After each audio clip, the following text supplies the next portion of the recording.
Scan now. Meet Sovi, your new AI study buddy. Let the ball speed just before the collision be v0, and let the final velocities of the ball and box be v1f.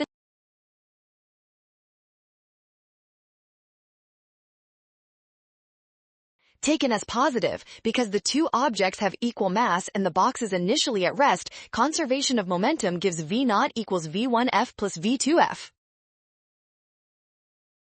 Squared is less than or equal to v0 squared. Substitute v2f equals v0 minus v1f into the energy inequality, v1f squared plus v0. Equal to 0, so 0 is less than or equal to v1f, which is less than or equal to v0.